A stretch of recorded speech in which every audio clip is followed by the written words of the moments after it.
live from Gartner Orlando, cataloging cocktails and our friends, Sanjeev and Ryan. All right, here's impromptu because the honest OBS is that we don't have an episode prepared and so much.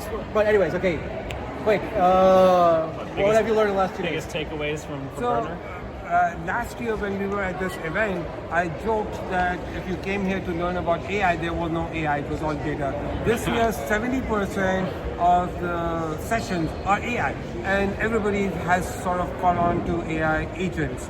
Now, surprisingly, I expected a lot of context graphs, and I do see context mentioned quite a bit, but not as much as I thought. Yeah, I was expecting a lot too, and it's on a lot of booths, a lot of vendor booths. But let me go back. But then we're seeing different things because I have seen so much context and so much, and every single talk that I've been is in context and semantics and all this stuff is happening. Including at the talks? Yes, so these were the top things that I've seen. And I think for me, the surprising thought, I already brought this up in a LinkedIn post, was in the opening keynote yesterday, they said everybody's pressured to do AI. Well, half the people are pressured to do AI. That's true, like people are super pressured. Governance, or 14% of stuff is kind of well governed, but 44% of people said they have now semantic layers, and the other 40% will have it ready in 2 years. So I'm like, that's all contrary. So that means that you are pushing out a chat with your data with semantics, so just to satisfy your boss, but that stuff is ungoverned. That's what's happening right now. So there's a lot of So in fact, in the keynote, they talked about how context is needed to give meaning to data. I completely disagree. Context is this extra metadata that you put in to complete the picture, because the picture is incomplete in just one system. The meaning comes from semantics, not from context. So that's my thing. Ryan, how about you? I mean, one thing that really stood out to me in the keynote was when they said, what was it, 6 or 8% of executives feel their employees have the skills necessary to take advantage of AI. That's a huge gap that I think practitioners need to close like yesterday. So if you're watching this and you're a data practitioner, that's the big piece of advice I would have, is like, whether you have the skills or not, either you don't have them or you're not telling your boss. So you need to get the skills and make sure that people above you are aware of it. The other thing that stood out to me, you know what wasn't talked about at all, was the entire front end of data. The word dashboard I only heard once the entire conference, and it was said in it like derisively.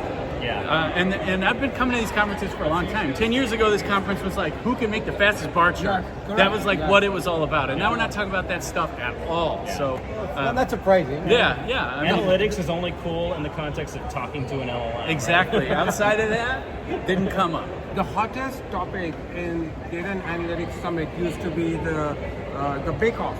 Between BI and the BI bake-off. Did they even do that this year? I don't know if they did. I don't know. No, I don't think there was any bake-off. I didn't bother to check, to be honest with you. All right, what else?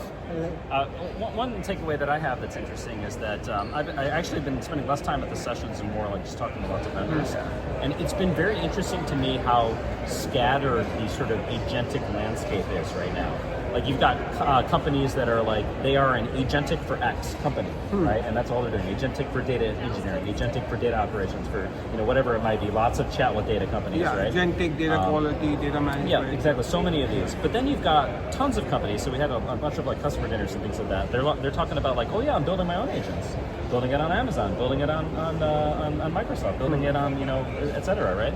And then you've got vendors. Vendors are building, companies like ServiceNow, like, many of these, right, where they're building agents and things like that. So it's very interesting just how it's happening at all layers of the stack.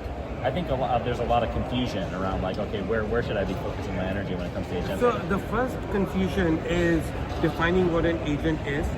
Because it was on my list of things to find out at this conference, who is really doing agents. And I find a lot of people are doing agents, but when I start digging deep, I'm like, is that a chatbot? You're asking questions, they're like, yeah, it's a chatbot. I'm like, then it's not an agent. Or it's a RAG pipeline.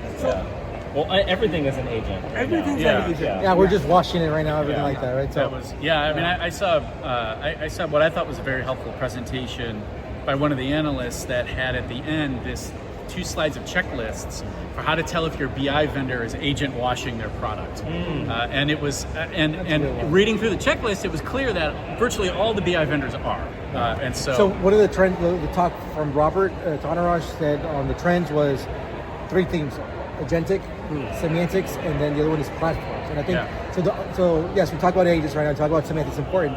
but the whole platform's like one of his positions right now is like, stop doing all these point solutions. Like all these small vendors, they're going to cease to exist, and they're just going to be features of the larger platform. Yes. So thinking forward, it's all about a convergence of platforms. The question is, what are you doing? And this is a question. I go out to that expo hall right now, and I'm like, who's going to be around? I mean, if you think about data.org, you guys did an amazing job. You had amazing thought leadership and customers. But a lot of data catalog companies have struggled for decades because no one wants to pay for data. Yeah. Actually, there was a good talk by TJ Craig about the whole data catalog, really? and that was about. You had the first slide. He said outcomes. And then data catalog was and then it's so far away from, which is very true. And the whole thing is that people start being very technical and bottoms up and all that. And that's a problem, right? You become obsessed about like its comprehensiveness, and I think what's going to be interesting is that we're talking so much about metadata and about context now.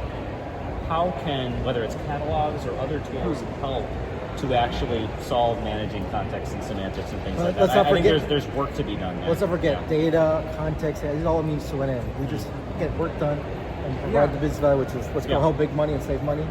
See, when I talk to the vendors, like for example, I sold to a graph company. So they're like, well, how do we sell graph into? So I was like, don't sell graph.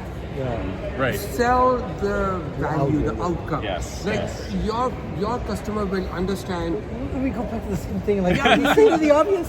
State of the obvious. Here's a little annoying thing is like the whole the keynote was ROI and I is for individuals, integrity. I'm like, but it's also about money. Like, this is what we're doing. So don't wash the ROI part. It's okay to be investment. Okay. Right? All right. Yeah. All right. All right.